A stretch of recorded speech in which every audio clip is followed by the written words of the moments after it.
Hello everyone, it's me again, Romela. So for today's video guys, to pala ay ang pag-uwi ko dito sa Philippines. So nakarating na pala ako dito sa General Santos City Airport and naghintay pala ako sa aking luggage, and of course, nandito na ako sa Alabel, Sarangani Province, and kinuha ko ng aking brother and also my father. So yung nag-drive pala is yung father ko, tas nagkarga ng mga luggage ko is yung aking kuya.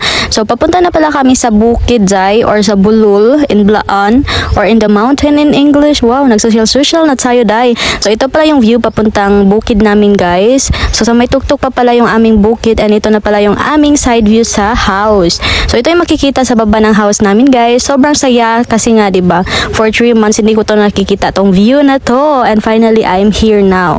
First day ko pala dito ngayon sa bukid namin guys kasi nga kakarating ko lang, and anyway, enjoy pala ng aking kapatid at syempre yung papa ko yung dinala kong konting chocolate sa kanila. So ganyan lang talaga guys.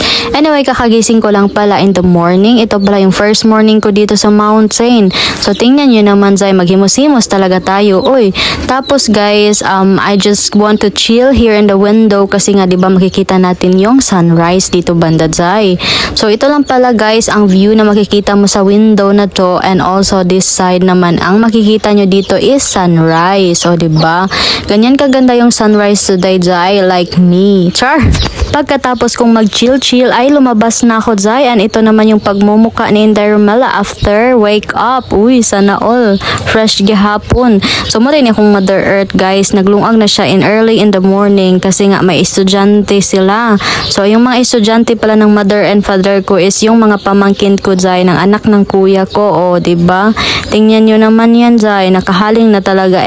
Monday to Friday talaga daw ganito na yung serye ng buhay ng aking mother and father dito sa bukid guys kasi nga meron silang estudyante.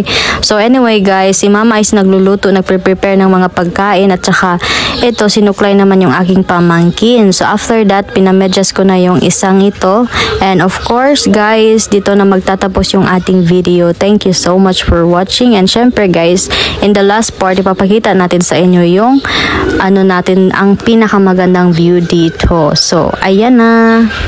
Thank you for watching. Bye.